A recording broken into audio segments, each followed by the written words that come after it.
estrogen level under control. So it will kind of recognize too much estrogen production and try to escort or excrete the extra estrogen out of the body so that your estrogen level will stay normal for guys. I can adjust the dose on my estrogen inhibitor to make it stronger or weaker, depending on how much the body is converting from testosterone into estrogen.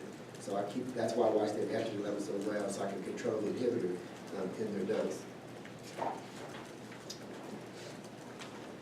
Cardiovascular. The concern that some people have had is a link between stroke, cardiovascular incidences, and testosterone.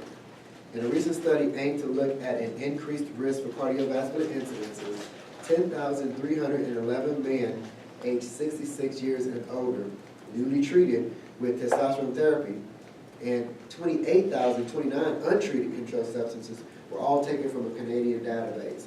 They did some control subjects, and they were all matched for age, for comorbidity, diabetes, the region where they live, and the time of the year that they were in. At a median follow-up of 5 years, the overall mortality was lower in patients treated with testosterone than those in the control group.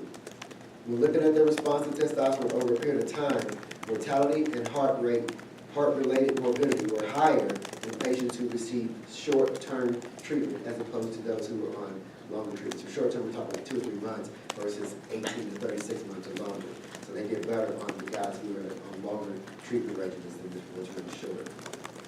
In a New England Journal article that was published in 2007, findings suggested that higher levels of testosterone may actually have a favorable effect on the risk of cardiovascular disease. The study went on to say that there was no consistent relationship between serum levels of free or total testosterone and coronary atherosclerosis in men.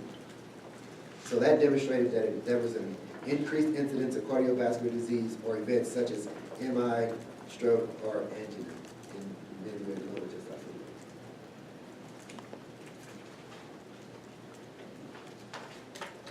Okay, so prostate, we kind of talked about this all over the place today, but generally, if a man has BPH, I usually will caution them about being on testosterone, especially if they're not being treated.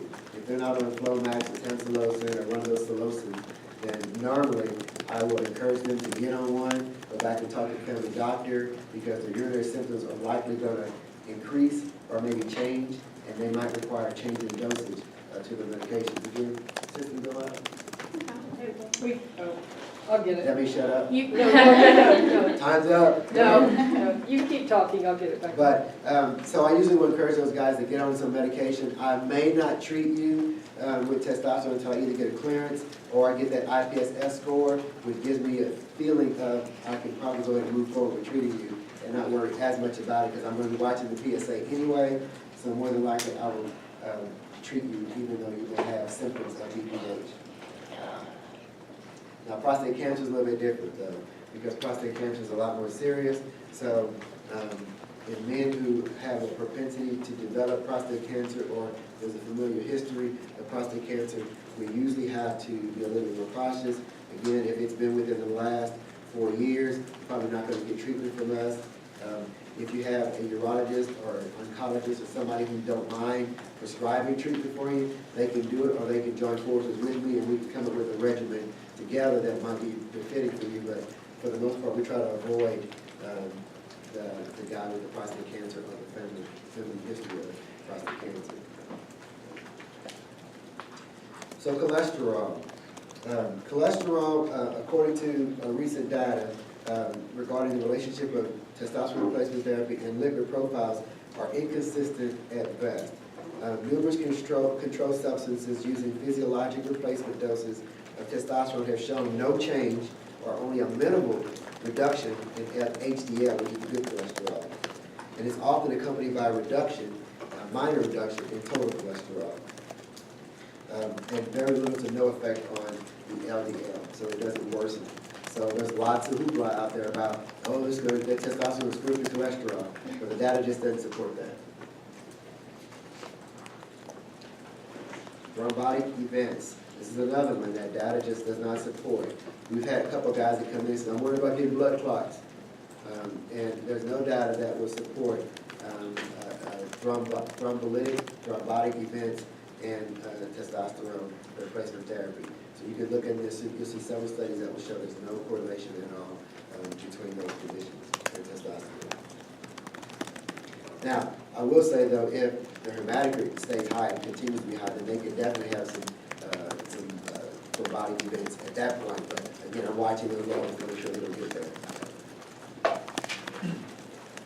And dementia.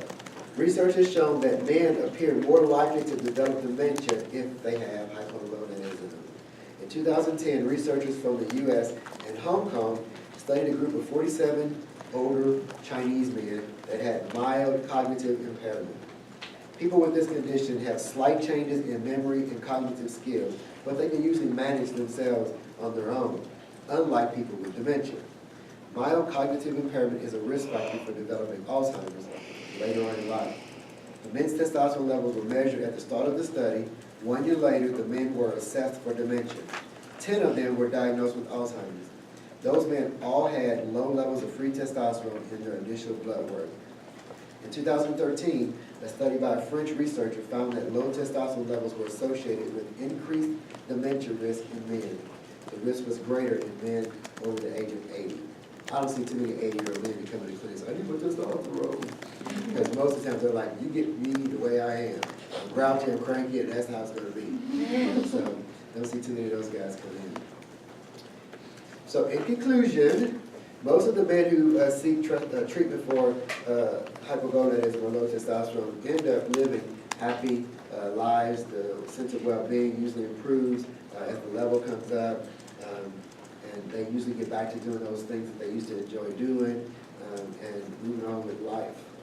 And that is all. I have a couple of questions. Sure. I remember with androgel, you can't have close contact with like women or children.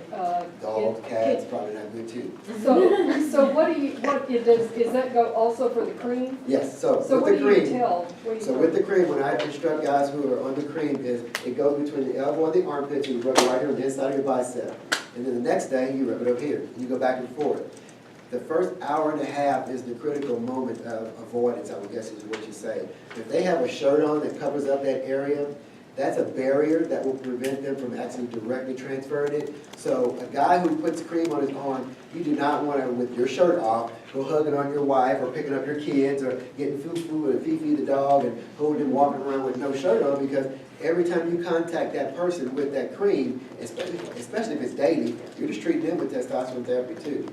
After the hour and a half is up, the incidence of transference reduces dramatically, so they can usually pop their shirts off and do whatever they want with their shirt off.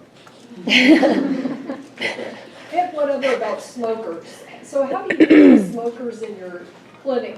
Are they more likely to have lower testosterone? Do they have more problems with response to therapy? I just wonder if they have how you handle that. That's a great question, and it's never really come up as an issue. I do ask the question, but I also ask about marijuana use too. But I don't know the study or correlation between, their response. We all know that nicotine and smoking usually affects a lot of things, so I can almost assume that, it would have a dramatic effect or a effect on the testosterone being less responsive with that nicotine flowing through the system, but I'm not really done any research. You wouldn't treat them any differently? I wouldn't treat them any different. Matter of fact, I have a lot of smokers that come to the clinic and they get testosterone. Anybody else have questions?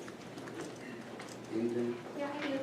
The clinic I worked in, we had a couple patients come across as transgenders, and I was curious if this is a clinic that you would refer to, or?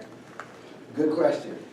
We don't do that as of now, and the reason being is I don't have enough information. Our clinic is set up as we have 7 clinics across the United States, and we just don't treat that because that's more of a specialty thing. I did have one guy that came in and he was transgender, and I had to refer him back to his PCP because I don't know what his goals are, and unless he can lay that out for me and it fits with the testosterone replacement model, and that's what he was looking for, then I can put him on treatment as long as his goals line up with what my treatment is going to produce.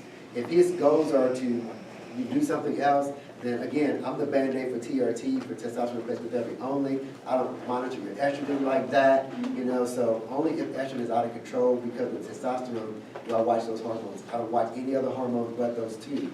So if he's there for anything other than testosterone, I refer him to somewhere that can specialize more in that transgender concern. So what patients that we see would we then send them to you? And what would you want to hear out of us? Or do you need a referral form? Can patients self-refer? Will Yes. insurance pay for it? Yes and no.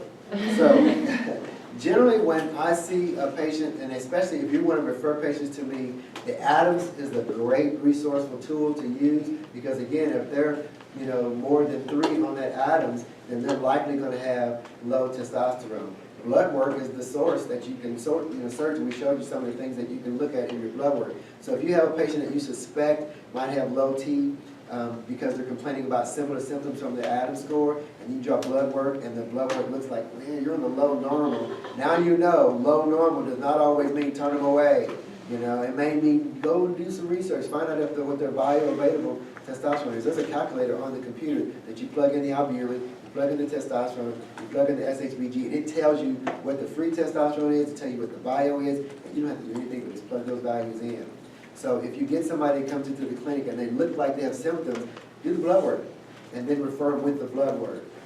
Or if you don't want to do it, just send them down to me, and I'll do the blood work. If they're not a candidate, then I'll just send them back and say, there might be something on your end you guys need to do. Thyroid, stimulating hormone, or pituitary gland problem, or something like that, because they don't fit the bill for somebody with the blood work results of low testosterone. And we do not take insurance, mainly because the insurance companies nowadays, they don't support testosterone replacement therapy wholeheartedly. And most times when we do present, I guess a bill, the insurance company, they deny it. And I don't know why, but I guess the philosophy is not our problem that your testosterone is low.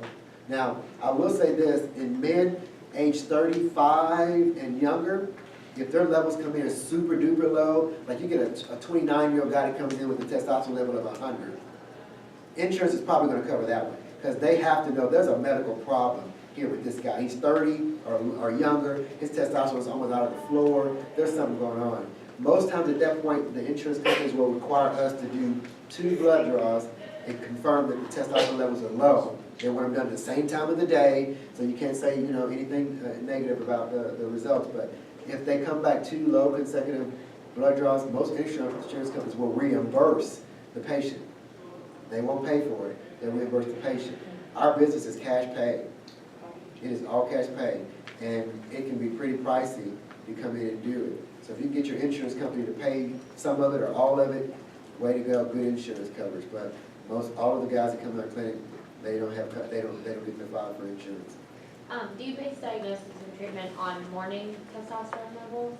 I prefer that, but here's the thing: is if your testosterone comes in low and it's 4 o'clock in the afternoon, it's probably going to be low at 8 o'clock in the morning too. It may be a little bit higher, but you're deficient. And I usually go by those symptoms again. So you come in at, and your testosterone symptoms are low, I'm already going to use that as a means for trying to determine to put you on treatment.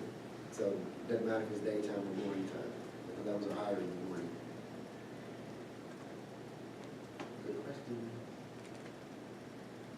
Anybody else? People say, don't ask any more questions. It's 4 o'clock. We're getting out an hour early. All right, well. Thank you.